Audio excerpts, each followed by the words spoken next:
Let's go. It's time. Put on play pants. March 1st, bitches. What's up, everybody? Oh, I'm sorry. I'm doing a little light reading. I'm trying to do the intro here, and Jason is showing off his coloring book. Hang on a second. Hey, welcome in to Play Pants. This is our 79th edition of our Play Pants podcast. He's Jason Ginty. My name is Rod Ryan. And yeah, 79 of these suckers.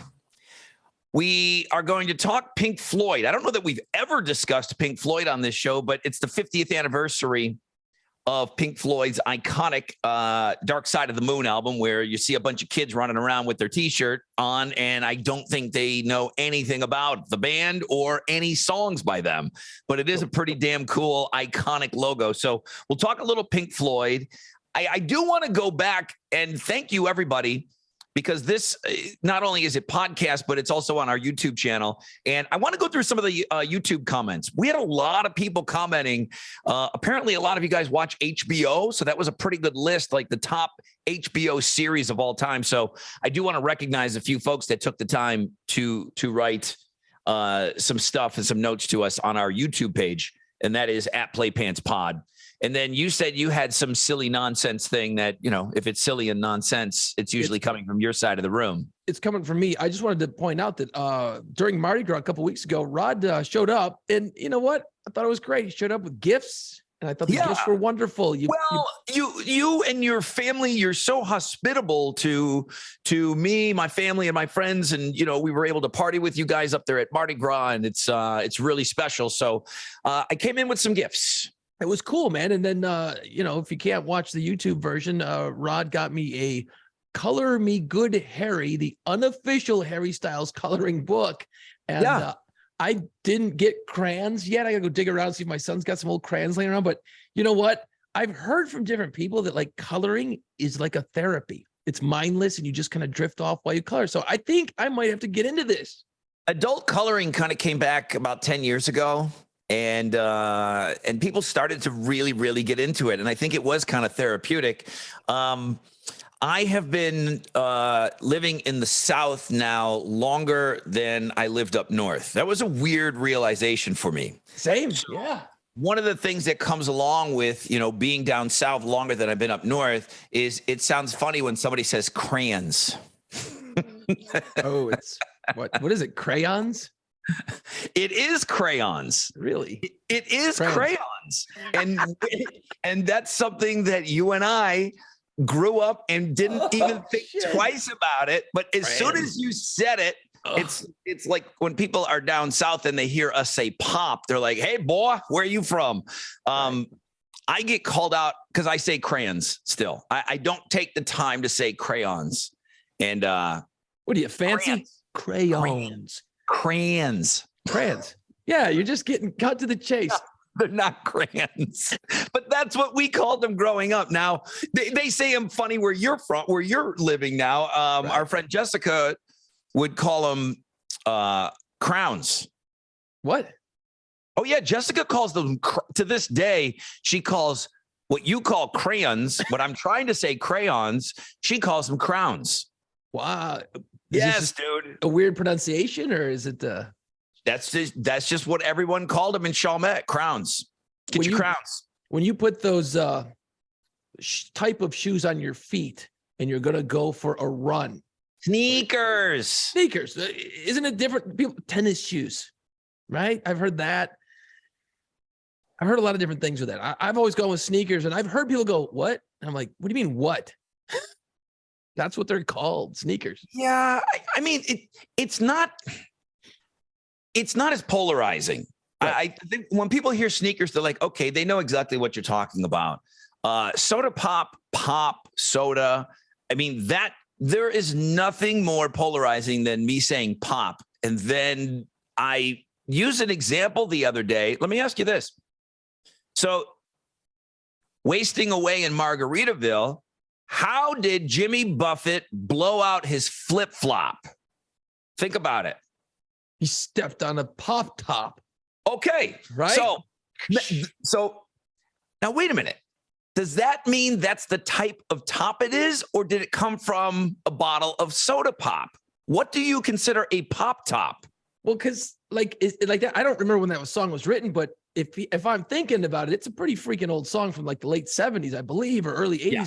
Back then, we were using the pull tabs that you pulled. It made a pop sound, and then you ripped it off and you chucked it in your neighbor's yard. The pull tab, old school. That's what somebody said that he was singing about. I thought he blew out his flip flop, stepping on a soda pop top. Like a bottle yes. cap. Yes. Oh shit! Wow, the deep lyrics by Jimmy Buffett. Who knew? But you said it though. You said pull tab. I would call that a pull tab on the cans of pop or soda, but I wouldn't. But is that what a pop top is? I don't know. I never thought about it. I didn't really put a whole lot into it when I've heard that song before. Shit, now I'm freaking out. I don't know. I tried to use that as my defense, as saying, see, Jimmy Buffett stepped on a pop top. He calls it pop. Right. And I think he's from Florida. So I'm thinking that pull tab is called a pop top. Maybe that's it. I don't know. I was trying to use Jimmy B as my backup to let people down in Texas know that I'm not the only one that calls it pop. Yeah, it's a northern thing. It's like a sub. Gonna get a sub, and obviously New Orleans, it's a po' boy. What do they say in Texas? Sub? Yeah, sub sandwich. Hoagie up there in Pennsylvania. Hoagie. Yeah, po' boys here. It's a po' boy. It is a po' boy is different than a sub, but I don't want to get down that road because we can do this all night. Rod, I found a little quiz for you. You may have done this. I don't know. I don't know what you do on your show. I can't listen. I'm sleeping. So, and I'm in New Orleans. I'm sorry, dude. I cannot just punch up your app and by the way. Oh, yeah, I mean, when you talk about living somewhere else, usually there's a time difference. We're both on Central Time, so just let's rule that out. And you do have an app, and I could easily listen to the show. You're right. Nice. Well, either way, I dug around and I thought, hey, you know what? We get to know each other a lot on this podcast, and that's we've talked more in the last 2 years because of the podcast. We did our entire relationship beforehand. Probably. So here's some advice. You got a good friend? Go start a podcast. You get to learn a lot more about the dude. It's wild. So we're gonna play the Would You Rather game. Don't get your feelings hurt when nobody listens. Okay, when nobody listens to all the work you're putting in. Don't, because that's exactly what's going to happen to you. Just do it for your friendship. Okay, what is the quiz? It's the Would You Rather game. But I just picked randomly 5 different would you rather scenarios. And these are always just fucking dumb. It's like drowning or like burning to death. No, I didn't pick that one because that's awful. That's a terrible one. Okay. Let's start off real easy. Okay, real easy. All right. Would you rather every shirt you ever wear be kind of itchy, or only be able to use 1-ply toilet paper? 1-ply toilet paper. There you go. 1-ply toilet paper, because then I would just wrap the shit out of it and keep going. I mean, I know that you're supposed to respect the exercise, but I'm always trying to figure out how can I hedge the side that I'm choosing. So an itchy shirt, it's the worst. Did you see, I think it was Dane Cook. He was on Saturday Night Live and he was wearing that huge sweater. And it was like, it's just, I mean, it was the most ridiculous wool sweater with a huge turtleneck. And he's like, what are you talking about? This thing's perfect. And it's really itching him. And he like trashes the room. An itchy ass sweater is the worst. Oh, I've ruined plenty of shirts over the years where I'll get a new shirt and it's got like a weird tag on the neck. And I'll just be sitting in a meeting somewhere or something at work, and I'll just rip that thing off because I can't take it anymore. And of course, when you do that, it rips the collar out of the shirt. So I've ruined that. I can't. No, I'm with you. I would go with the shit paper 1-ply. All right. Yeah. Would you rather have? Oh wait, hold on. Would you rather have skin that changes color based on your emotions? Ooh. Or tattoos appear all over your body depicting what you did yesterday? So some everything days that I did yesterday, everything. The story is you're like a Egyptian tomb wall all over your body with tattoos. And I've known you for a while. Some things on the weekends might be a little weird. the next day. I mean, that might be some weird shit showing up. But you're asking me this on a Wednesday, and my Tuesdays are pretty mellow. Yeah, but it's forever. Yeah, that would suck. But the color of my skin's going to change. Like, you can fake your feelings in front of people. Like, when you're mad, like, how would you pull this off? Because we talked about this. You don't yell, but I know you've got those emotions brewing inside of you. Like, I would know when you're pissed off. Yeah. That would be the tell. Like, that would be terrible for you because you don't want people to know when you're mad. No, I want to be even. I want to be on that line all the time. Yeah, that would be weird, right? The color thing would be rough. Yeah. You couldn't control the color though. Right. You would automatically, like, you're sad, you turn blue. You're fucking Smurf blue. What's the horny color? Like, what if like a hot chick walks by you in the office? Oh, God. So you're in the office and green. You kind of got a thing for somebody in the office, and every time they walk by, like, you turn the color of whatever the equivalent of a boner color, you turn that color, and everybody knows that you're into that person in the office. But then, oh my God, that'd be so great. This is a Saturday Night Live skit just waiting to be written. This is hysterical. Yeah. I think I gotta go. I think the color thing would be really bad, dude. It could get bad. Yeah. Because I think with the tattoo thing, you just put on long sleeves on a 95-degree day if you really fucked up the night before to cover the tats. And like, you're out, like, when in the rare instance that I do go out, like, I'm walking around and everybody knows I'm all horned up. Oh, you're in a bar and you're just solid green, like horny green, dude. You're just fired up. And everybody knows what that color means. It's like, everybody knows that's the boner color. It's like, okay, look at Rod. This guy's ready to rock. I think I go with the tattoos because I can cover them up. I think I go with the tats, bro. Wow, that's a mess. I don't know if that's an unpopular answer, but I think I go with those tattoos. That color thing would really be annoying. You wouldn't be able to control it. No. You'd have no control. It would just autopilot. It would turn colors. Wouldn't it be kind of interesting though that if that was how everybody was? So there's no like guessing game. Like, you're green for some chick and she's like blue and miserable. You're like, okay, I'm moving on. And the next thing you know, boom, green. Wham. All right, let's wait. We could cut a lot of bullshit right out of the way. Well, girls definitely would not vote for that because how are they going to use the term fine? That's a good point. All right, here's a dumber one. Would you rather have hands that kept growing as you got older or feet that kept growing as you got older? Now, remember, they're just going to continue to grow. Like, I've always heard your ears and your nose continue to grow. Yes, I've heard the ears and the nose. I have heard that exact same thing. But like, by the time you're 90, you got like you got baseball mitts for hands. Or yeah, but then, how are you going to get around with those feet, though? You're wearing a size like 26. Like, you're calling up Shaq. Hey, man, you got any old shoes? these I need bigger shoes. Like, you're wearing like a size 35 triple X wide. I gotta go with the feet. Really? I gotta go with the feet, dude. To touch things and like to feed yourself and just to do and get dressed with those big hands. Those big hands aren't gonna fit in any shirts. You're not gonna be able to wear any shirts. You can't put on a jacket. You can't wear gloves. I think you just gotta go. Brands would be too small. Now, I don't know how my pants are getting around that huge feet either. I'm gonna have to wear breakaways. You could swim like a champion though, like flippers. Fuck, remember that? What was that swimmer's name from Australia? The Torpedo. Remember him? Ian. Oh yeah, he had like weird feet. Ian Thorpe had like size 19s.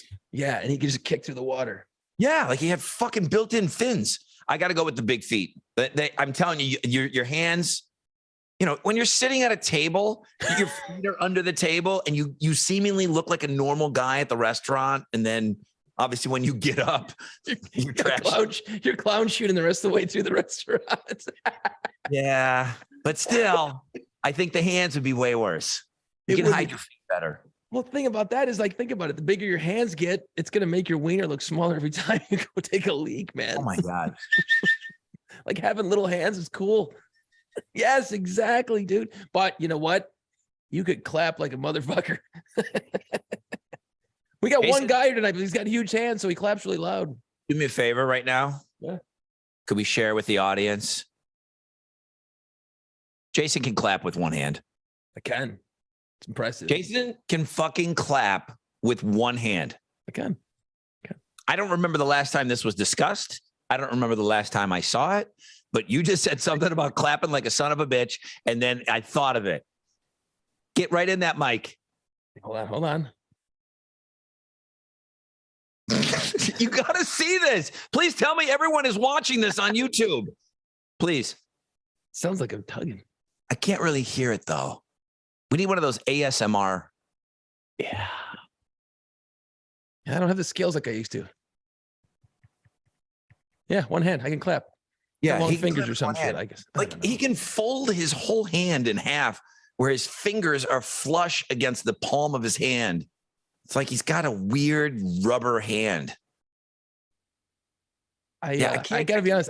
I haven't thought about it. I haven't thought about it in years, so I don't know. Yeah. All right. Okay. Well, there you go. Now you know that. Jason can clap with one hand. Are you chiming in on any of this? I mean, I know you're asking me, but feet or hands? I got to go with hands. I think that'd be kind of cool, man. Just like what? You want your hands to get bigger? Yeah. Remember the Foo Fighters video, Everlong? At the end, he's having all these weird dreams. He's got these huge hands and he slaps people. Can you imagine just you know what you do? You go to the slap contest deals where you stand across the table from each other. A real deal now. You might win that. Of course, you take one hit, you fall down. Would you rather know the history of every object you touched or be able to talk to animals? Oh, fucking talk to animals, man. That would be the best. Just to talk to Vu and to find out, like, you know, what a disappointment I am. Like, you lazy fuck. We have not been on a walk in 2 days. Yeah. Which I took Vu for a walk today and yesterday. I do skip days. Damn it. I do skip days. Yeah. Absolutely to talk to animals. What is the benefit of knowing? I mean, give me something good about what's great about knowing where every object has been? Well, I think it just depends on what you're doing that you're picking up. I mean, you'd be great in a museum. Obviously, that'd be a hell of a job. But like, say you buy you're into old motorcycles maybe, and you go and you touch like a 65 Harley, you would see every dude who rode it, all the shit he did, all the cool places it's been and all that stuff. You know, there's sweaty ass on the seat. Don't go to a hotel room and touch the bed. Yeah, that would be torture. That would be torture. Now I got a couple of these old microphones. I'm wondering who sang in them. Did anybody big use them from back? I mean, I have some stuff from the 40s. So that would be kind of cool to see where they were. Yeah, talking to animals would be awesome. Can you imagine though? Rule. I would go to the zoo every day. What's up, Tiger? Be like, hey man, how you been? Nice stripes. Yeah, I know. Can you imagine? Our zoo here is awesome, man. I've talked to Mike the gorilla before. He doesn't ever talk back, but Mike the gorilla is awesome. He's one of the bachelors, and I felt like I've had a meaningful conversation with him before, but he never responded on anything. But for real, Mike, that's my boy. Like, you imagine the birds flying over your head in your backyard when you're swimming or some shit? Hey man, where you going? Fuck you. And it just flies away. That'd be so cool. Or squirrels in your yard. Hey man, what you doing? I'm getting nuts, stupid. That's what I do every day. Hey, Baldy, here comes some shit on your head. Talking to animals, 100% would be the bomb. All right, one more, and then we'll move on. Would you rather go back to age 5 with everything you know now, or know now everything your future self will learn? Does that make sense? Yeah. Would you rather go back to age 5 with everything you know now, or know now everything your future self will learn? It gets fucked up with kids, dude. Well, you're not emotionally ready for all the knowledge you have now at 5. Think about that.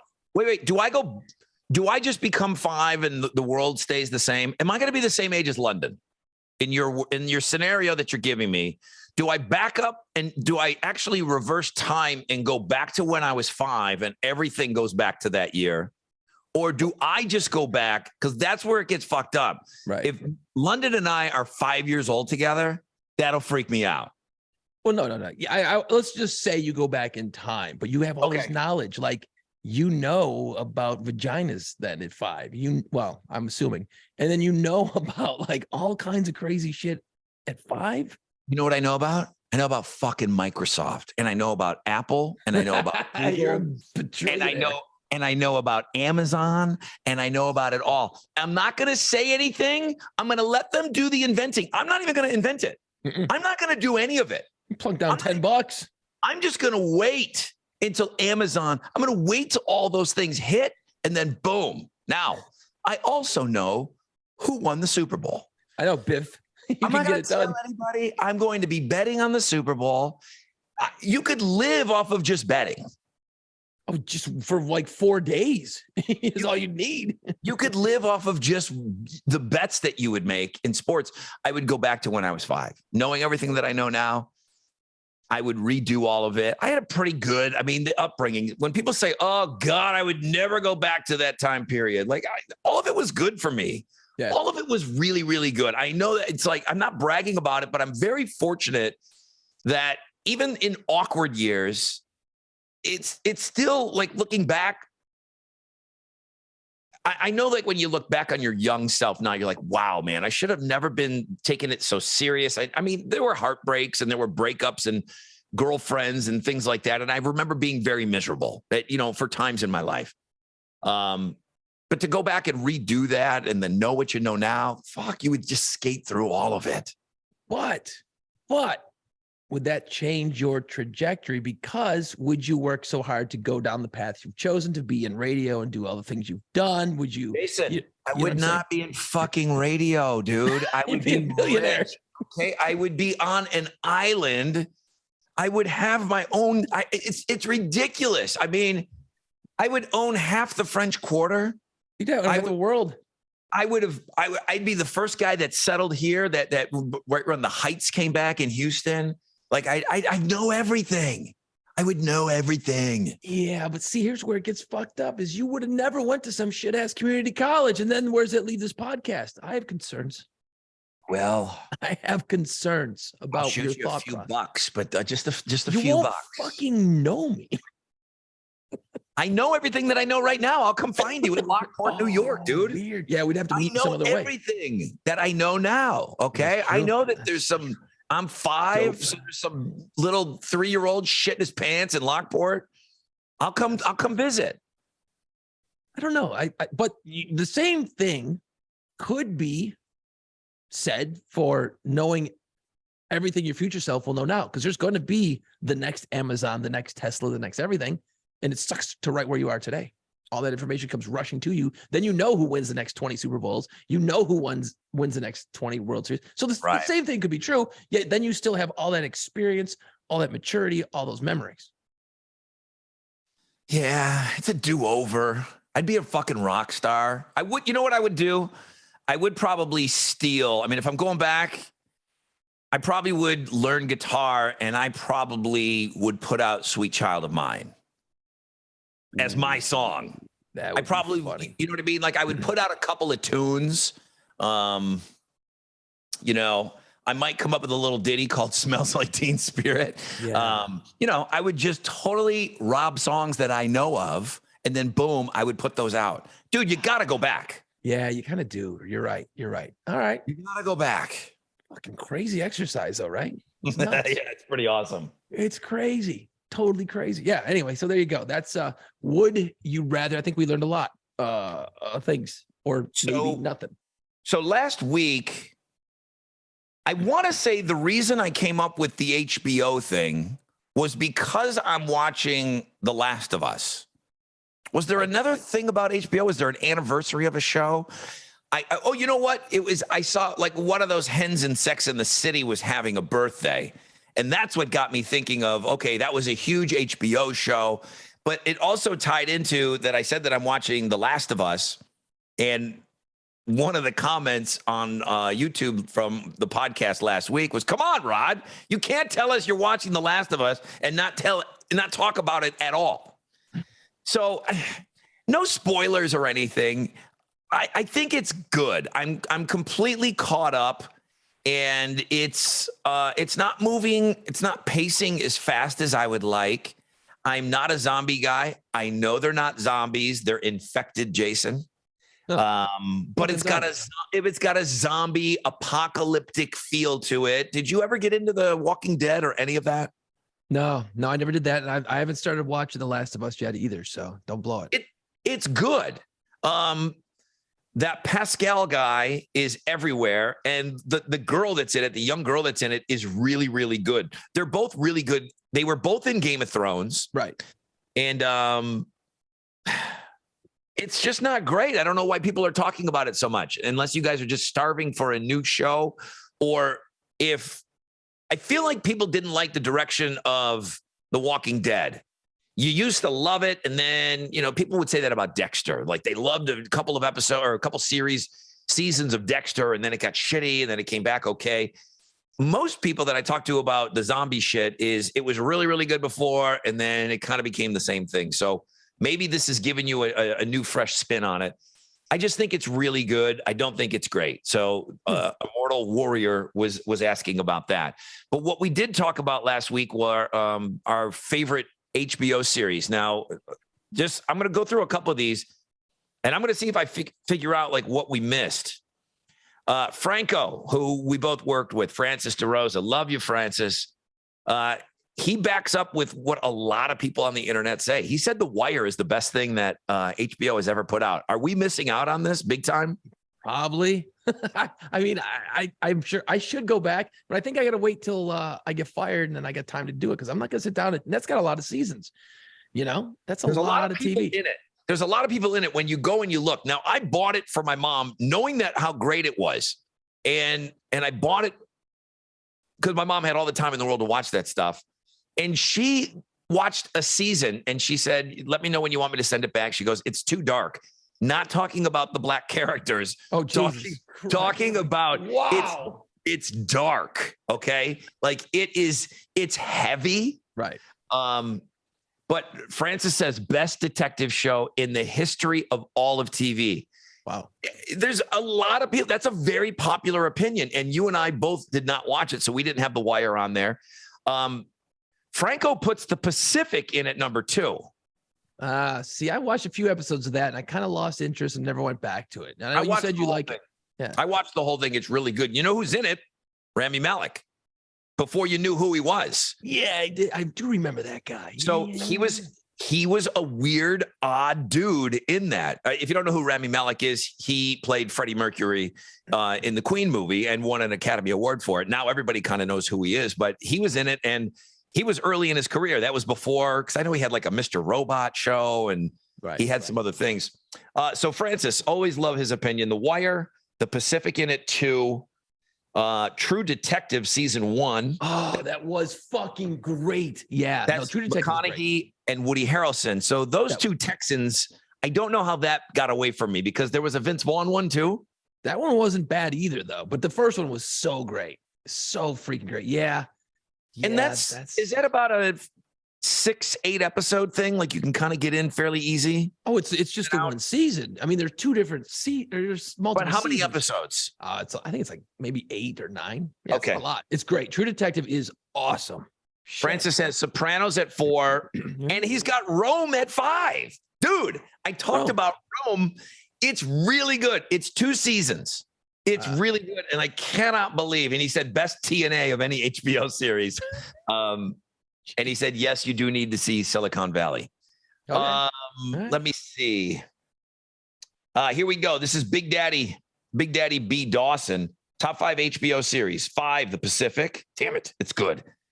Peacemaker at 4. Deadwood at 3. Band of Brothers at 2. Game of Thrones at 1. He said he's just started The Sopranos. He's 5 episodes in. Love the podcast, guys. Keep up the good work. So yeah, there's somebody that's just starting The Sopranos. Yeah, the Deadwood one. I watched a few episodes here and there, but it never caught me. I love the Swearinger dude who just was evil, but I just never got into it. I'm not a Western guy really. So I again, another one I should probably go back and watch, but it ain't gonna happen. Mike Stans, longtime buddy, went to school with him. He listens to all these podcasts. He said Band of Brothers is his favorite. He's got the box set. I believe that was the biggest selling box set. I believe the Blu-ray was the biggest selling Blu-ray box set of all time. And then I think when the Pacific came out, it was number 2. Michael Martinez, number 1, Band of Brothers, number 2, The Wire, 3, Sopranos, 4, Deadwood, 5, Barry. I've heard that's really good. I just, again, haven't had time to dive in. Dude, I watched a couple episodes of Barry, and I freaking love Bill Hader. I absolutely think Bill Hader is one of the all-time great. He's a top 10 SNL guy for me. Yeah. He's that good. I watched Barry, and I don't know. I just thought it was okay.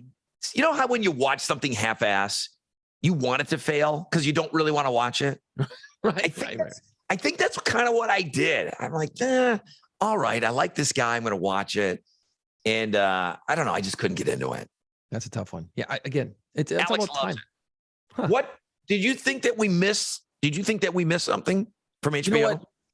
In Entourage, I know it's a little bit out of season now, but Entourage, I saw that come up and I'm like, man, I used to love that. That was Sex in the City for dudes. And we were all like, yeah, man, those guys are just cruising around. They never did anything of value. They just were banging hot supermodels, living in these amazing LA homes. And that was awesome for us. How did I forget Entourage? That's a top 5. Yeah, I loved Entourage. Entourage is a top 5. Just about everything we're talking about. This is the brilliance of HBO, okay? Because I didn't think of it until you said Entourage. Most of these things that we're talking about, Game of Thrones, famously, and I do believe Sopranos, Sunday night. HBO took a night that for me, it's one of the worst nights of the week because I fucking got to get up and go back to work in the morning. A guy that loves his job, but I got to get up early. And I have that weird Sunday anxiety where I try to beat it. I don't let myself. I got to a point for a number of years that Sunday, once 2:00 hit, boom, I was in work mode already. Yep. And that's the shitty way to be. That's your weekend, dude. You work 5 days and you work 10 hours a day. Take all of those hours that they give you and use them for yourself. Now, later on, I learned that, but I knew I wasn't the only one. And HBO took what is a horrible night for some people, and they turned it into the fucking best night of TV. Yeah. Of the whole week. They even make a joke about it in I Love You, Man, where it's like, man, it's Sunday night, man. I can't come over. You know, Paul Rudd is telling him, it's like, dude, it's. I can't hang out with you, Sydney. It's Sunday night. It's HBO. Like he said, it's Sunday night. It's HBO, man. That's what you did. If you had a chick, that's what you did. Yeah. Sunday night, boom, you're on that couch because it's pre-kid. It's it's just you and your chick and you're watching that shit. Sunday night took a horrible night and made it must-see TV. I don't remember if Ballers was that HBO? I think that was HBO as well. That was the one with The Rock. It's about the football agent, and it was only on for like 2 or 3 seasons. It was good. That was the one that. Well, because you said that how much you like Denzel Washington's kid. He's the wide receiver in that. He's awesome. Amazing. I love Ballers, man. Again, it's a dopey. It's a soap opera for dudes, but it's sports, and The Rock was cool as shit, and it was well done, and it was like okay, but it was. You weren't going to have to think a lot on it. You know what I mean? I wasn't going to be like, oh, Game of Thrones trying to figure out who the fuck this Dragon Slayer is and shit. Rob Corddry. He was great. He's the ball guy. Funny. That dude is nails everything he's in. He is funny as shit. He's so funny. You know, like you just kind of connect with somebody and you think like everything they do is funny. He's one of those dudes for me. Yeah. And I don't think he's ever been the lead. To my knowledge, I don't know if he's ever been the lead, but he'll just come on and like in this movie, he'll be Ben Stiller's friend in a movie or Hot Tub Time Machine. He was Lou. He was Lou, and then he went back in time and he formed Motley Lou, and instead of Google, it was Lugal. So I mean, he's doing some of the things that I was talking about earlier. Rob Corddry, to me, can do no wrong. Everything I've seen him in, and he was in Ballers, and he was like the yang to Rock's yin. They were they played off each other really well. those are the only two I could remember. And I started going back further in time because it feels like we just kind of did more recent things, but that was it, Entourage, man. I can't believe that didn't even come up in conversation. Even if it was a 6 or a 7, I absolutely got lost in Entourage, meaning I felt like they were my friends. Yep. They brought me in, and you know why that show was good? Because I was pissed off when it was over. It was too quick. Yeah. Every time the show ended, I was like, fuck, man, why isn't the show an hour? Right. And that means it was great. And I haven't felt that way since Ted Lasso. I kind of get mad when it ends. I'm like, it's too soon. Like, I want more. That means they're doing their job perfectly because you want to be left wanting more. You're not just like, oh, okay, that was cool. And then you walk away, which, by the way, Ted Lasso starts pretty soon and I cannot wait. I didn't even watch the trailer for the upcoming season. I just know that it's going to be great. I know that I had to get talked into watching it just because I didn't have that platform. I didn't have Apple TV, and I didn't want another fucking. I'm the guy that signs up and then forgets about it. Yeah, that's the idea. That's the business model. That's how it works. That's what we all do.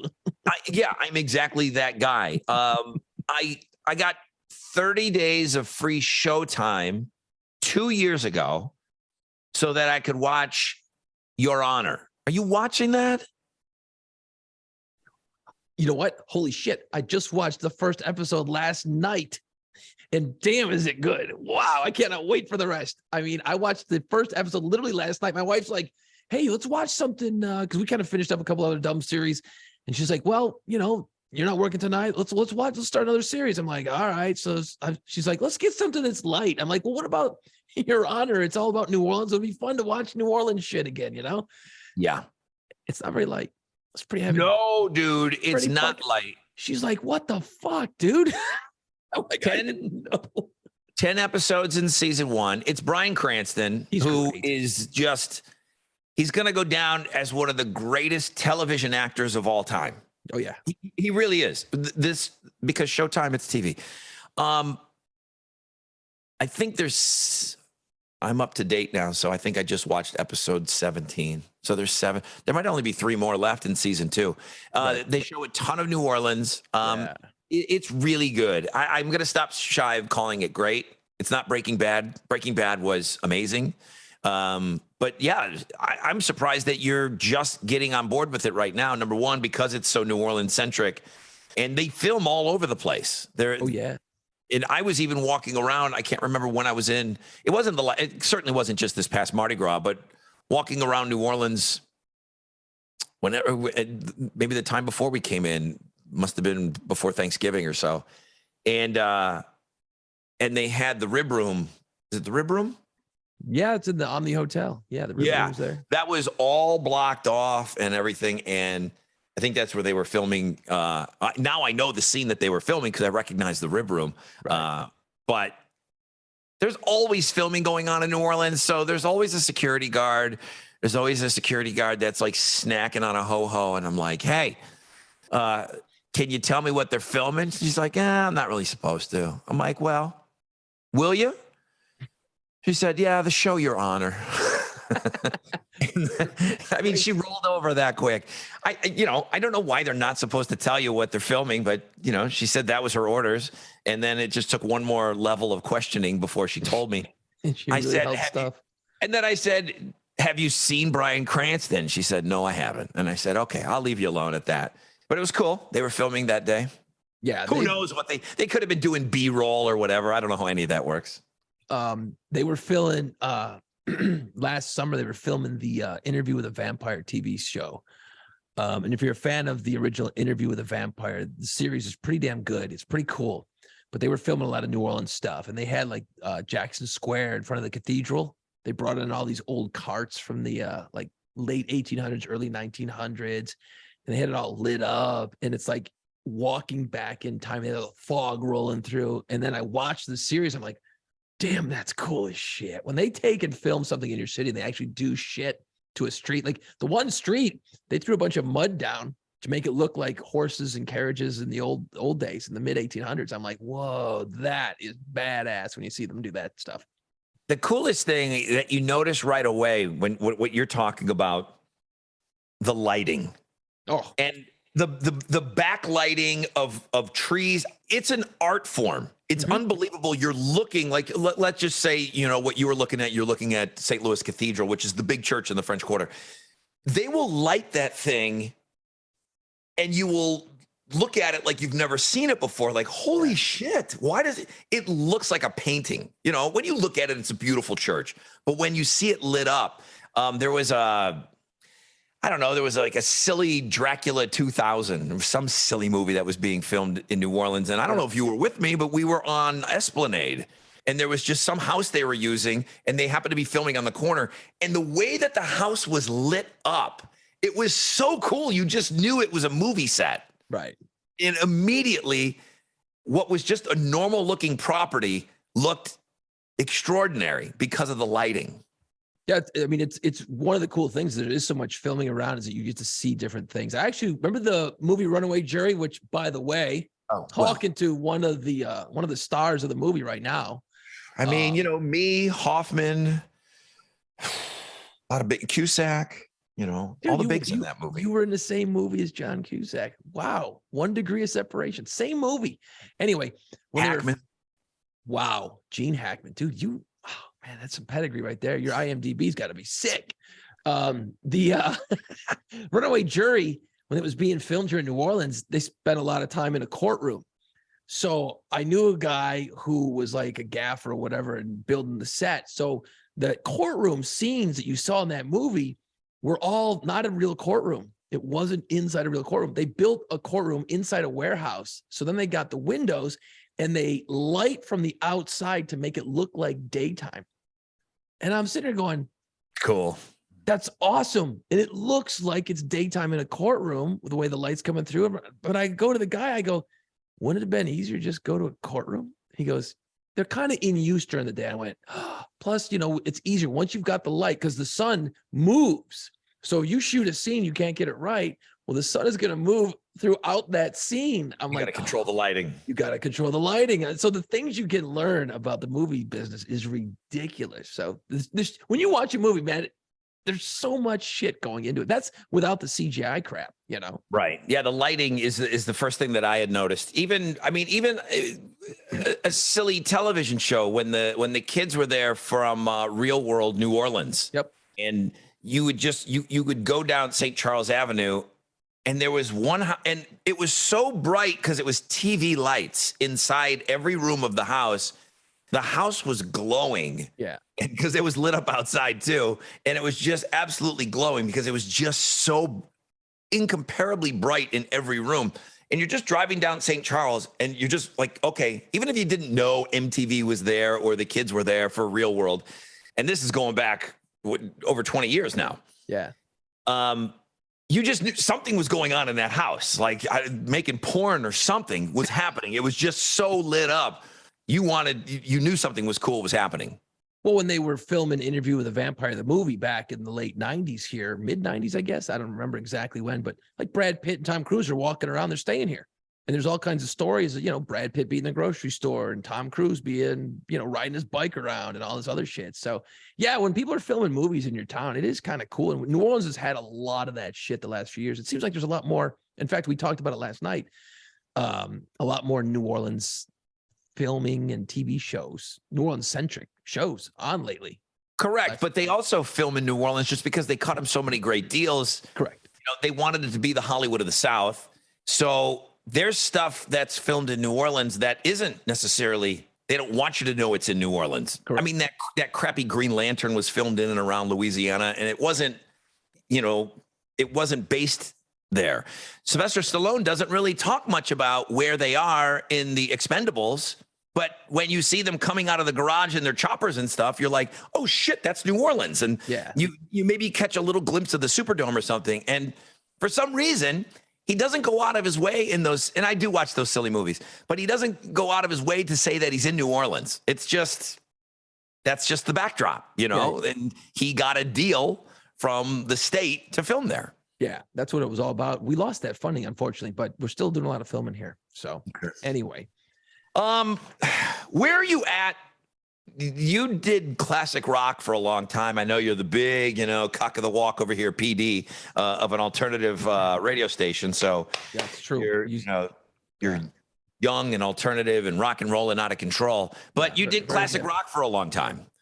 Obviously, Pink Floyd is a huge staple in the classic rock library. Mm-hmm. Where are you at with them personally? I have no idea if you like them, love them. I would know if you loved them. So, but I don't know if you hate them. I don't know anything about you and Pink Floyd. Why don't you tell me a little bit? There's a pretty good reason why. I don't want to give away too much because we do have our top 5 favorite Pink Floyd songs coming up after the break. What are you going to have? One song in there 5 times because you fucking hate them? Man, you know what? You know me pretty well. You're pretty close. Not exactly close. You didn't get nailed. Dude, when I sent this to you, you could have said, no, dipshit, let's do something else. No, it's okay. We'll get through it together. We're going to get through it together. All right. Okay. We're going to be okay. It's all right. Because I'm not exactly an expert on this band. So, I mean, I got stuff going back a long time. So I think I got a pretty good cross section of music here for my top 5. So I know a little bit. I know a little bit enough to stumble through. Yeah, absolutely. All right, we'll talk about why we're going to talk about Pink Floyd. But first, a lot of New Orleans talk right now. I mean, Sylvester Stallone films there. Why wouldn't you go to New Orleans? Okay. Next time you visit New Orleans, man, be sure to book the Pirate Tour. You heard of it? It's a French Quarter walking tour. There is no other tour like it. There are other tours, but there's no tour like this. Okay. You're getting real pirate history. I don't like to shit on the other tours, but not everything you're hearing might be for real. And some of it just might be, well, I'll leave it at that. Real pirate history is what these pirates are going to be delivering to you on how New Orleans became New Orleans. And it's fascinating. Book your tour, piratesofthequarter.com. And if you go to that website, you will see they've got the merch. So pre-order if you have your tour booked already. Maybe you booked a tour and they didn't have their shit together and they didn't have t-shirts yet. Now they've got them, okay? So piratesofthequarter.com, kick-ass t-shirts for sale.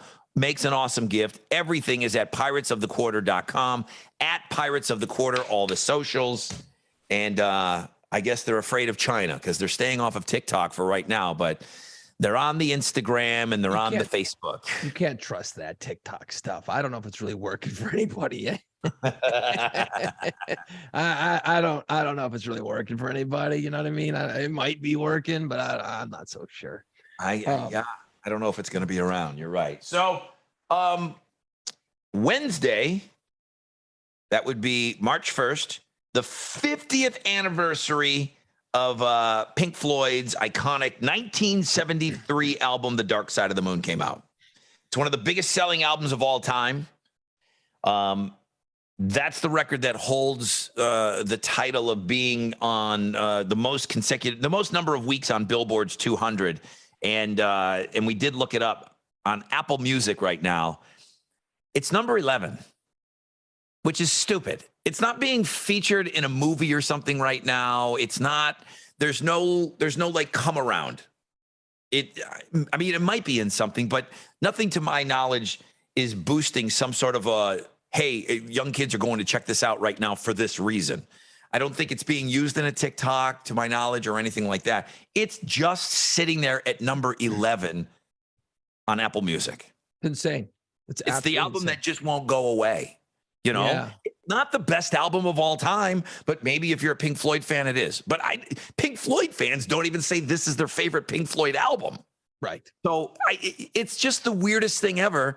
It's Michael Jackson Thriller, and it's Guns N' Roses Appetite, and Eagles. It doesn't go Eagles greatest hits. Yeah.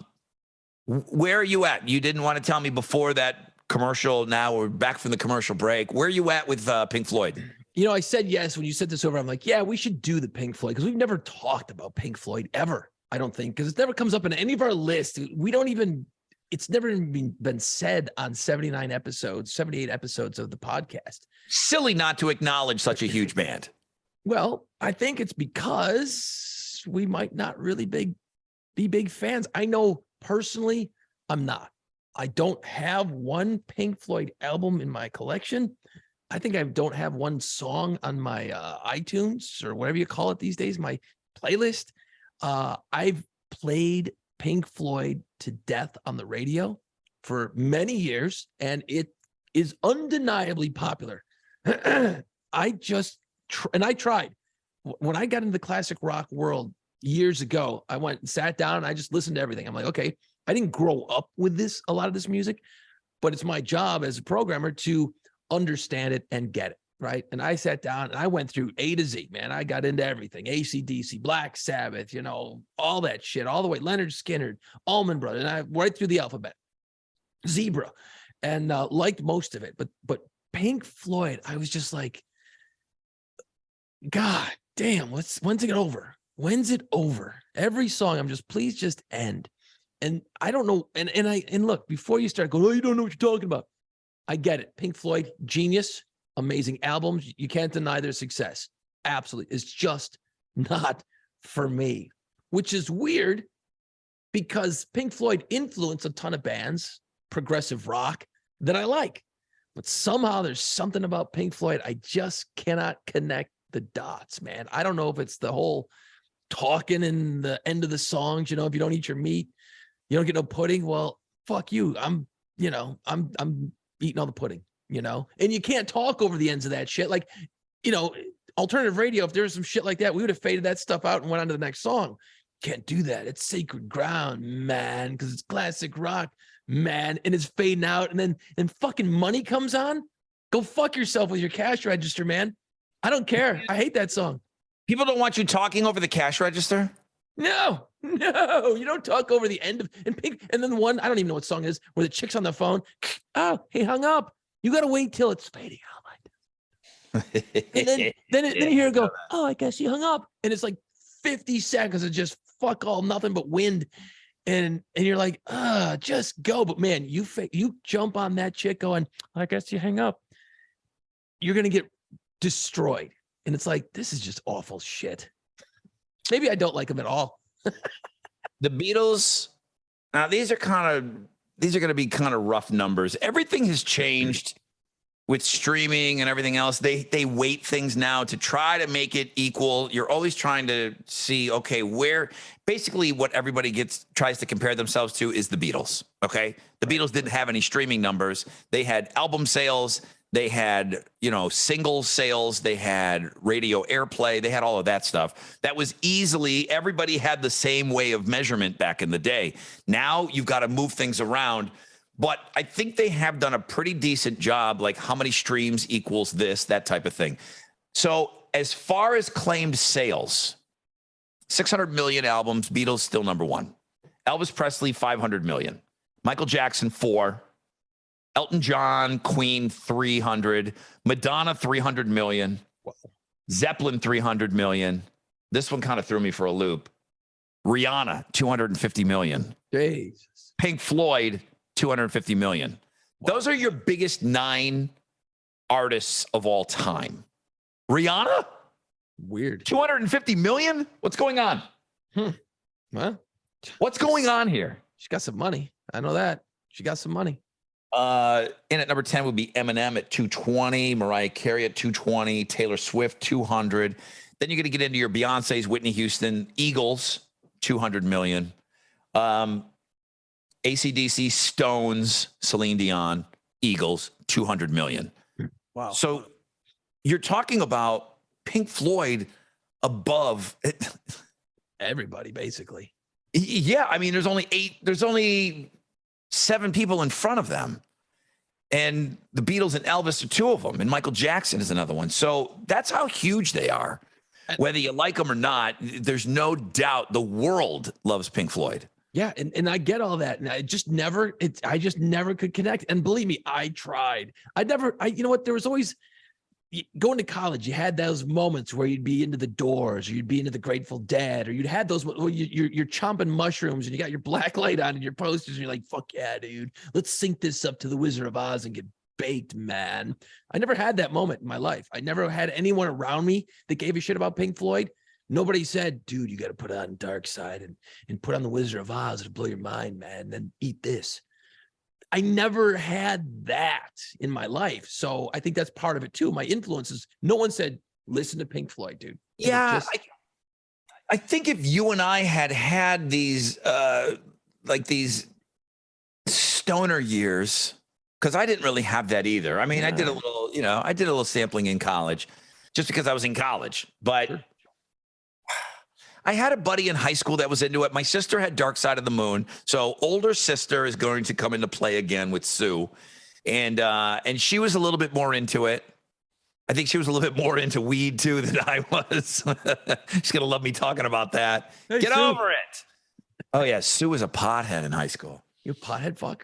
Yeah, she was a pothead. And I think that was my introduction to Pink Floyd. So again, there's always something great about having that older sibling to bring some of that stuff into the fold. But it was never, and she loved David Gilmour. I remember David Gilmour's solo albums were in my house because of Sue and that song Blue Light and stuff. So she was into it. Yeah, it's, that art proggy long ass songs. And then, some of the songs that I like here, it's like, I don't even know if I like part 2 or part 6. I just know that I like the song, I mean, all of them, they go on and on and on forever. I'll say this. I'm so mad that I never saw him live. What I did see is my one trip to Red Rocks. I saw a band called Brit Floyd. And for all practical purposes, you see little people on the stage from where you're way back and all you can smell is weed. It sounds exactly like Pink Floyd. They do the big sphere, the whole thing. They got the hot black chick, backup singers. They got the whole thing. It's Pink Floyd, It's just not David Gilmour. Pretty great. Pretty fucking great. But never saw The Wall, never saw Roger Waters or David Gilmour's version. No, and what's weird is because they're always like, their lyrics are very anti-establishment. Like, I love all that stuff. I should love Pink Floyd, and I just can't. I've tried. It's not a lack of trying, man. I get it, but it's not to say I don't like some of it. After this, usually the exercise is we go through these top 5s, and I go back and I listen to shit the rest of the week and go, oh yeah, I forgot about that song. I don't know if I'll even do that with Pink Floyd. I might, but I think I listened to some stuff going into this and I enjoyed it. And I like you, I don't carve out time for Pink Floyd, and I will go back and listen to some stuff after today. Just the little samplings that I was giving myself, because I did have to go remind myself I haven't listened to Pink Floyd in a long, long time. So I had to go listen to some stuff, and I want to go back and listen to some other things. All right. It's moody. It's moody. And I always paint myself. Listen, I'm not the fucking happiest dude on the planet, but for the most part, I'm a pretty happy guy. And some stuff, I don't connect with the moodiness of some of these songs. Yeah. No, I think, when Pink Floyd isn't really a single thing. It isn't a song. It's the overall work of those albums. Like, they were making albums. And, if you sit down and put it on from beginning to end, I'm sure it means something different, than just hearing those chunks of songs that they carve out for radio airplay. So I'll go first. It'll be brief because I don't know shit all about these songs, hardly at all. Number 5, Pink Floyd, Have a Cigar. Okay, now you must have played the shit out of that at Classic Rock. Oh, goddamn. And again, this is one of those bands that I just didn't care. So I probably don't remember which one's which by listen. I'd had to listen to it and go, oh yeah, that's that one. Okay. I don't know which one was If You Don't Eat Your Meat or the chick hanging up on him. I don't know which one it is. That's how much I don't care. I'm glad we're having this talk about Pink Floyd. This is so great. Have a Cigar, number 5. Okay. One song that I sort of liked, at least for a little while back in the day, and it's like 10 minutes long. It's called Us and Them. It's very slow. It's moody as shit. It goes on for years. It's just forever. It's a beautiful song. I'll say that. That's what it is. But it just goes on forever. It fucking floats. And I that's probably what draws people to Pink Floyd is you want to be in that space. And, I'm a fucking hit single guy. I'm sorry. I'm a product of what I do for a living. It's like, right. I need, 3.5 minutes. Let's get verse, chorus, verse here. Yeah, let's get to it. But Us and Them, very cool, mellow tune. Number 3, Another Brick in the Wall, part, I don't know, whatever the familiar one is, part 2, I believe it is. That's the We Don't Need an Education. They get the chorus of the kids.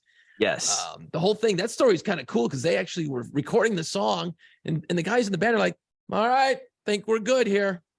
And there was an argument between like the engineer, the producer, like, hey man, you need some background vocals or you need something more on this song. And they didn't have the kids or the chorus. And I might be fucking this story up, but the gist of it is that the producer went out and there's a school, like a choir in a school down the street. And he's like, hey guys, come on into the studio. I want to try something. And they're like, okay, we're kids. Let's do it. And these kids end up singing that shit. And then he plays for the band. They're like, fuck, that's good. And I, again, maybe fucking that up a little bit, but that's the gist of that story. So that's how that kind of happened. The kids were not part of the plan, I don't believe, up front. Was it? That was 3. Number 2, Comfortably Numb. Wait. That was your number. Wait, Us and Them. I said, Have a Cigar. Have a Cigar. Another Brick in the Wall. Another Brick. Comfortably Numb. Comfortably Numb. At number 2. Is it the greatest guitar solo of all time? The most recognizable guitar solo. I don't know if it's the best because it's not shredding, and you don't have to shred to be great. You have to fit the song, man. You got to fit the song, and this is awesome. There is no guitar solo that services a song better than what he does on Comfortably Numb. Yeah. It's right on. And everyone can kind of say, like everybody can almost do the guitar solo.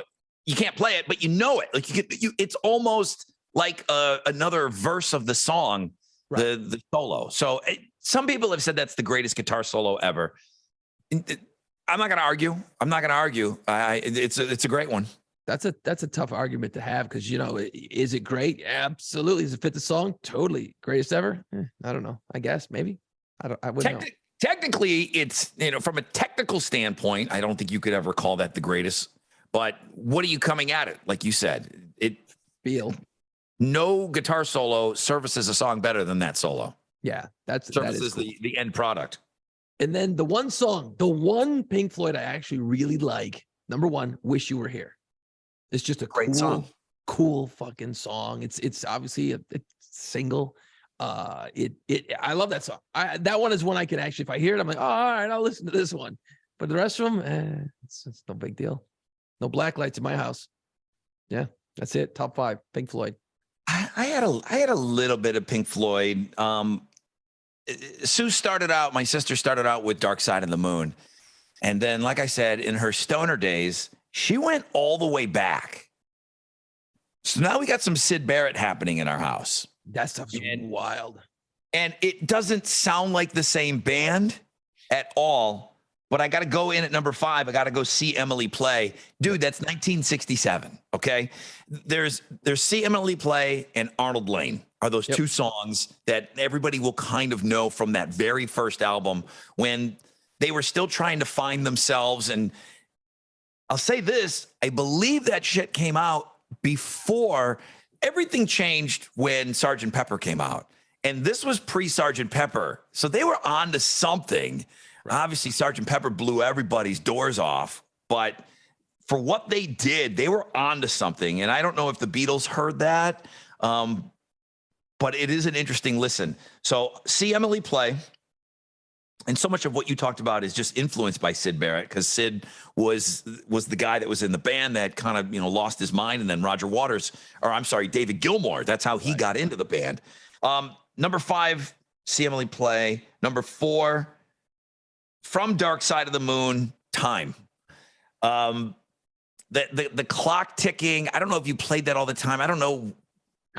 Because it's so long. All those alarms and shit. Yes. Clang, but Nick Mason. The drum work that he does in the beginning of it, it's really good. Nick Mason is not the world's greatest drummer, but again, he's he's perfect for what he's doing in Pink Floyd.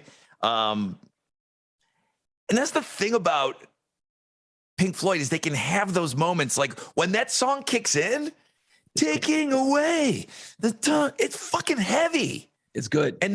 But then the background singers come in and then they kind of level out. It's like, okay, no, stoners, don't leave. Don't leave. It's a safe space for you. We can be heavy, but we're going to come back. Take another hit of the rip on that bong. We're here. I love Time.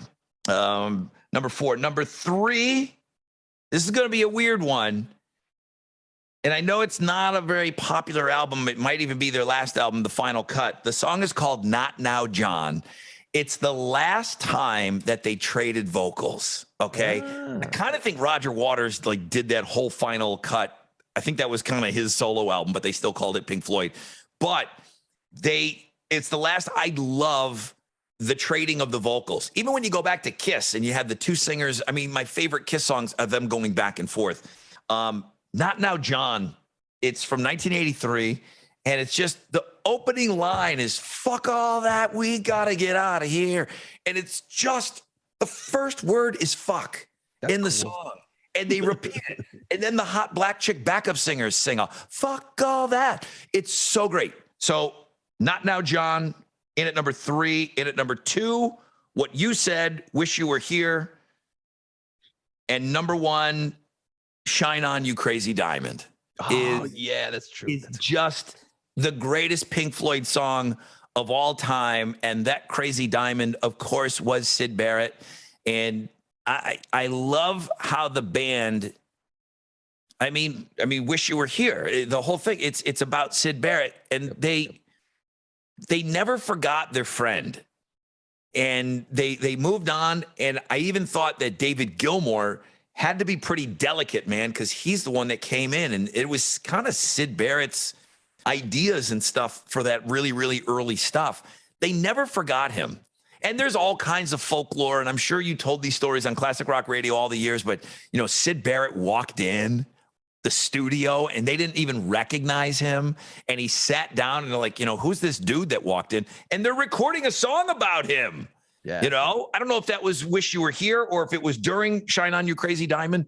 But apparently he just walked in and they absolutely did not recognize their friend Syd Barrett. He didn't look the same. The drug issues and then he had mental issues compiled together. Yes. And from what I read is that the last time they saw him was when that happened. He walked into the studio in 1975. They never saw him again. But they had always they would bring him up. They bring his name up in concerts. And when they reunited for that most recent Live Aid, what was that 15, 20 years ago, whatever it was, or they did some sort of concert. It was probably 15 years ago.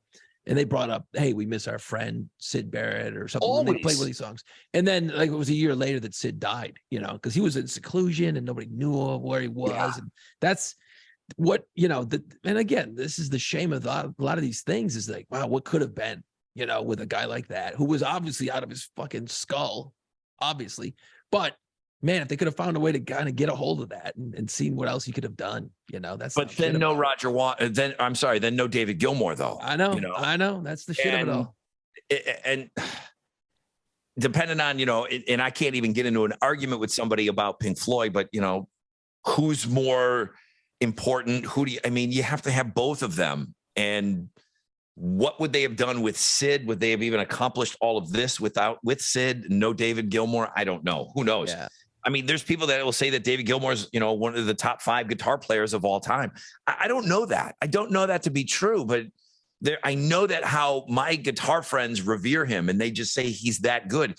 It's kind of like who just passed away, where they're like, that's a Mount Rushmore guy.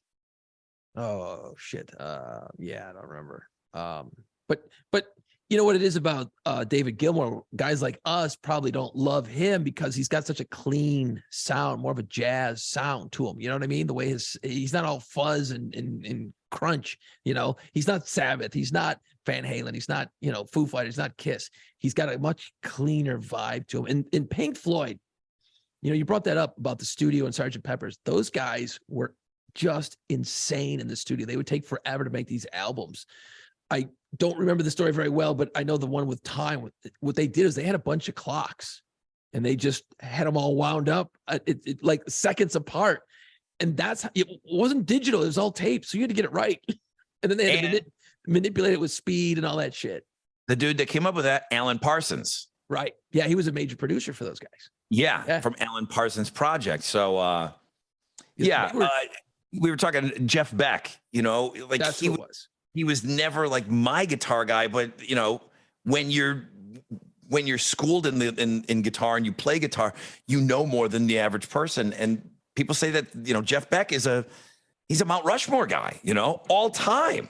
So I hear people talking about in those terms with David Gilmour too. Right. Hey You was the only, and Run Like Hell. Run Like Hell, and you probably played that on classic rock radio, but Run Like Hell really was more of a structured radio type song. Right. And me not listening to a whole lot of classic rock, so it doesn't get overplayed for me. But Run Like Hell was like one of those just outside the top 5 that I think is just an amazing song. Yeah, no, and again, we've gone through these songs and now I'm like, oh yeah, that one isn't pretty good. Okay, that one's not bad, but I still don't love Pink Floyd. I'm not gonna spend a lot of time with it. I may spend a weekend here coming up listening to some Pink Floyd just to kind of get reacquainted with some of it because it is good. I know it's great to a lot of people. It's just not for me. I've tried. It's not from a lack of trying. I've tried. I've sat down, had albums on start to back for many times, and it just didn't happen. When you're putzing with whatever you do when this is over with. One hand claps. Okay. When you're doing your one hand claps and you're rendering your video or whatever, I know you're going to forget to do it. No. Put on Not Now, John. I'm going to. I've already written it down. One song. That's it. Put on Not Now, John, and just tell me what you think of the song. All right. Because again, there's pieces of it where that, it could be heavy. And then it's like, stoners, don't leave. Don't leave. I got you over here. Yeah. We're going to chill out in a second here. But they do. I think it might be the only song on that album that David Gilmour sings on. And it's the last time that because they had 2 distinct voices. Right. And I love them sharing vocals. I mean, Comfortably Numb, all of that stuff. The sharing of the vocals, that is the last time they did it. And that song is a fucking banger. I will say this too, that what I always did like about Pink Floyd was the background singers. When they came in like angels. You know what I mean? Like they just came in, you're like, whoa, shit, that's awesome. So I guess I don't hate Pink Floyd. I guess I like parts of it. Yeah. The background singers. I did like that too. I forget the song. I don't remember which song it was, but great. Damn, I should have done drugs in college, man.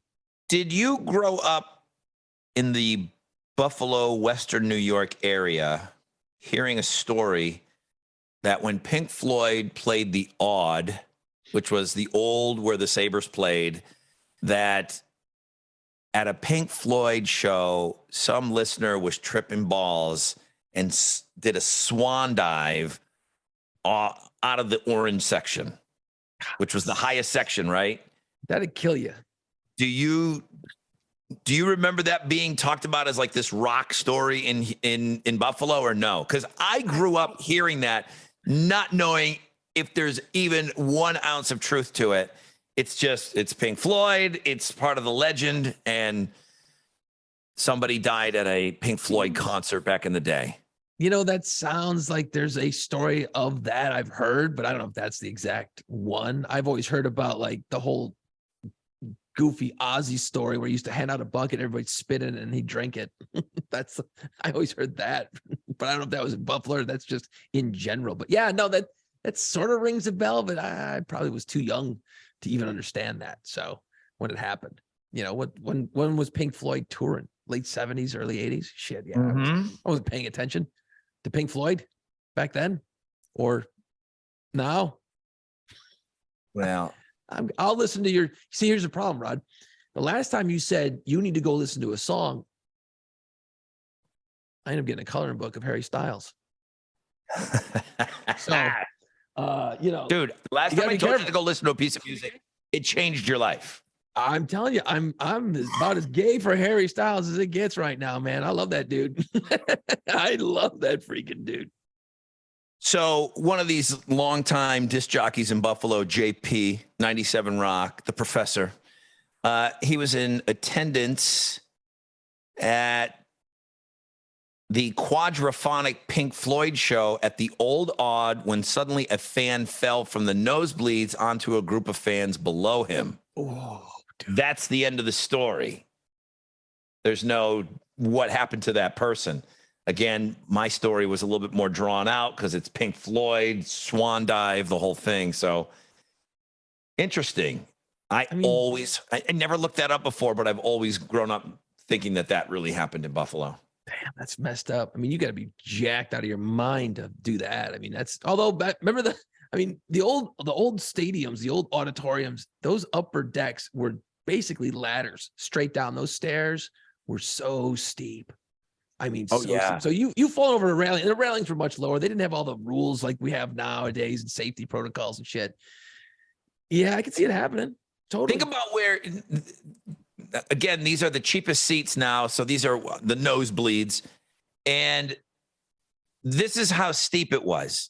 Think about when you're in a seat and somebody's in front of you. They're a little below you, right? Just so that you can see, you have a tiered seating. So every row you go up, you're going up a step, and that's the distance. The person in front of you in the oranges, their head was at your shin. If you were lucky. I remember the tops of the chairs literally just barely about 2 inches above where your feet were. Yes. So yeah, it was super low. The person in front of you, their head, if they were just a normal sized person, they were maybe at your shin. It was 2 or 3 steps for each seat. They were that steep. They were just trying to jam in as many rows as they could straight up. And if you had chosen the big feet over the big hands, you wouldn't have been able to sit there. Oh yeah, the fucking feet would never get you up there. You'd be all like, your feet would be all dangling out off of the guy. You'd be tickling the guy's ears with your toes and shit.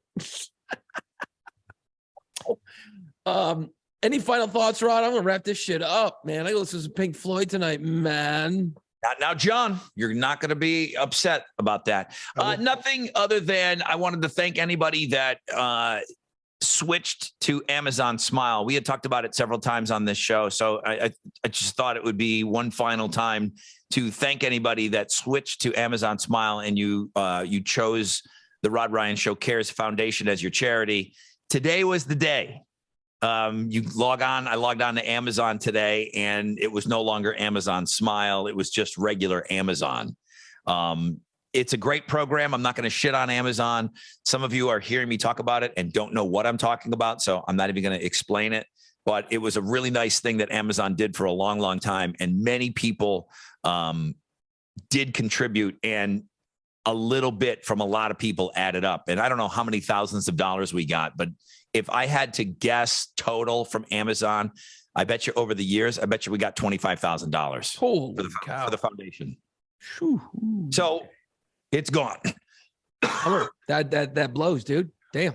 That totally blows. But yeah, today's March 1st as we're recording this, and I just noticed it this morning. Somebody had called in this morning. Dude, no more Amazon Smile. I'm like, well, we knew it was coming. Right. And I think we have one final check coming from them, which is going to be nice. They are, in addition to what everybody purchased on Amazon Smile up until today, I believe they're going to give us a little bit of an extra check. Like, hey, here's for all the charities that we accepted over the years. We'll get some money for that. So we'll put it to good use here. That's for sure. But just a quick little thank you. What you got? Final thoughts. Weird thing.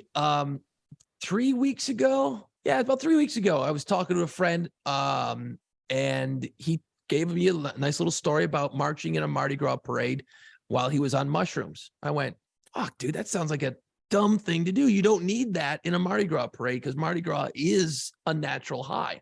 He goes, yeah. He goes, I was scared to death the whole time I was marching. I go, well, okay, mushrooms. That same night, guy comes up to me. We're talking, stranger I met that night. And he starts talking about how, I went skiing a couple weeks ago and I was on mushrooms and I went skiing. And I went, weird. Same night, literally, or, 2 nights apart, mushrooms. The other day, someone's talking about fucking mushrooms. And then like this morning, I'm talking to a guy and he's like, yeah, over the weekend, I did some mushrooms. Dude, am I missing something, or are mushrooms like the new Coke or something from the 80s? Like, what is going on with mushrooms? I will say that in the last 3 or 4 months, I saw them in a bag for the first time in my life. I don't know if they're making some sort of resurgence. I didn't try. I didn't mess around with them. Not interested in it, to be honest with you, but I guess it's a thing. I don't know. I'd always heard of mushrooms. It's the first time I ever saw them. So in the last 2 months, I saw a little bag with I'm like, I wanted to see what they look like. Yeah. And they're mushrooms. Yeah. I mean, they're mushrooms. I mean, like what?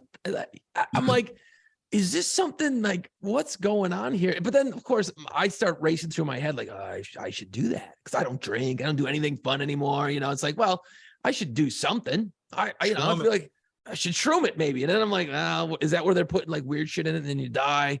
So I'm like, I don't know anything about drugs, so I'm not going to do it. So I'm a pussy. But I was like, man, it's mushrooms. Like I figured you're hip. You're in Houston, big city, big radio star. You must know some things about shrooms. So I thought, let me float it out here to the room. And Pink Floyd. I can help you with that. But it does nice tie-in though with the Floyd though. Yeah, mushrooms and like, Floyd. I think those are that's a match made in heaven.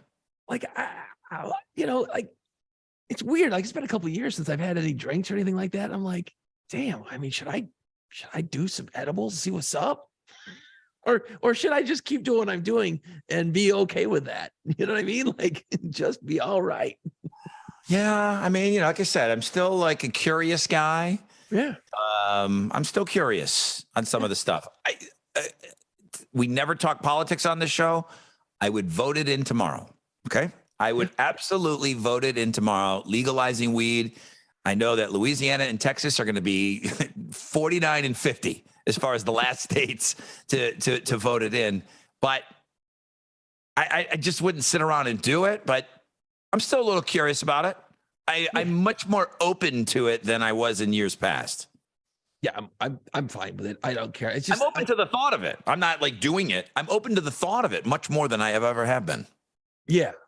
I'm fine with it. I mean, when you're in the French Quarter, all you smell is weed every day. So it's like you don't need to smoke it. You're getting it. But I still wouldn't smoke. That's what's interesting about the edibles and stuff. I get it. It's like, it's in a cookie, it's in a brownie, it's in a gummy, whatever. I don't enjoy smoking. Mm-hmm. I don't like taking these lungs are like a baby's lungs, man. If I'm going to bring in that smoke, it's going to tear me up, even the weakest stuff out there. And I know weed is super strong now. So there's no way I'd be able to handle smoking it. Nor do I want to. But I don't know. Catch me on the right day. I won't go to a Mardi Gras parade, but Jesus, no, you wouldn't. I might be a guy that knows a little something about Delta 9 and Delta 8, and I might know a little something about some of that. You know what? I don't even know what you're talking about. Like, I had no idea. I'm getting closer and closer. I'm closer and closer. I'm just not there yet. Yeah. I'm just like, wow. It was wild how all of a sudden all this mushroom talk just came at me in a period of like 2 weeks. I'm like, oh, wow, we have an epidemic I don't know about. I hear about this. I don't have a problem sleeping. I speak for a CBD company right now, thetrustedlab.com. Anybody interested in that? And they do sell some Delta products, which I'll talk to you about that off air. But the big thing that they see people coming to them for is people that can't sleep. Yeah. And, sleeping pills are no good for you. And this stuff is all natural. I'm not doing a commercial right now, but thetrustedlab.com, great Texas company. But what they're seeing, it's because they do their research. Why are people coming to us? How are they coming to us? What's the message that they're hearing? Dude, people can't fucking sleep. Yeah. And I'm not saying it's a gateway, but that's where they start saying, okay, maybe that'll work. If that works, great. And people do say, man, I can't sleep without it. Or, I need it a couple times a week because I need this. I've got to get some good sleep. That's it. I can say this. I think it's pretty much better than any sleeping pill on the market. Wow. No shit. Yeah. And and it's a gummy. So you're not smoking before you go to bed. That just sounds gross. That's awful. Yeah. But I do not have a problem falling asleep. Lucky gal. As soon as I hit that pillow, I'm out, man. Good night. Yeah. No, I lay down. I'm not up for 5 minutes. No, I am not awake for 5 minutes. I'm not saying that in a bragging way. It's probably one of the reasons why I'm single, but it's just now twice a year, 3 times a year, I'll sit there, fucking Clockwork Orange. My eyes are wide open. I'm balancing my checkbook. I'm thinking about everything under the sun. But the other 362 days, I'm out. Yeah. Gummies. You sleep? You know what? I'll fall asleep fairly well, but then like after like 2 hours, I wake up and I'm up for an hour and a half and I'm fucking thinking about everything I got to get done. And I'm racing through my skull, a bunch of shit. And then yeah, maybe I need to go get some. Now, when you say gummy, are we talking shrooms? Or are we talking weed here? What are we? CBD. So it's kicking. So it's CBD. It's in the gummies. It tastes like it doesn't have any weird, bitter, weird. It's a gummy. It tastes like a piece of candy. Yeah. And that's where people start getting into it. And then you start realizing, okay, well, 1 is good or maybe 2 or whatever, but that's where people get into it. A lot of it is sleep. Right. No, I get that. Because man, sleep, if you're not getting good rest, it's fucking up your health. You're not productive at doing anything, everything is a mess. I don't want to talk about drugs all night, but CBD, right? Like they take the cool part of smoking a joint out, right? Because you're not getting high, you're not having the fun of it, right? Loopholes, Jason, loopholes. Gotcha. There's things that are happening right now. When I say Delta 8 and Delta 9, this shit'll knock you on your ass. You get it, and it's over the counter. Wow, no shit, huh? It's over the counter, and it's Delta. Now I don't know. Just somebody. I think everybody listening knows more than you and I. But at least you're hearing these terms now. There's shit that you can get over the counter that will knock you on your ass. How is it available over the counter? I don't know. Like in a good way, like I'm like wasted. But then the next day, okay, here's another question. Then we'll hangover. No hangover. Like I wake up the next morning, I'm back. You're ready to rock. Oh shit. Crazy, huh? The fuck I was drinking all those years for. Yeah, right? Dumb, man. That's just dumb. Well, yeah. Then, I got some research to do. There you go. Maybe I'll send you off a little care package from my website over there. What's wrong with Ginty? He's been eating gummies all night. He's fucked up. Cool. And oddly enough, now loves Pink Floyd. Yeah, well, then I will become a huge Floyd fan. You come over to my house, I'll have Wizard of Oz on the TV and Pink Floyd blast, dude. And I'll be like, what's up, man? All right, guys. Thank you for checking out this podcast. I hope you are checking out our socials, Playpants, at Playpants Pod. The accompaniment is right there with the video and everything on our YouTube channel at Playpants Pod. And then boom, wherever you get these things, I don't care where you listen, just watch, listen. Thank you guys. That's it. Pink Floyd and weed and drug talk. It's a really different pod today, dude. Yeah. We just talked about 2 things we don't know anything about. No, for an hour and a half. With your big fucking feet. Big fucking balloon feet. Dude, I'm so high. My feet are huge. Let's go. It's time. Put on Playpants. Find us wherever you listen to podcasts. See us on our YouTube channel and follow our social media pages at Playpants Pod.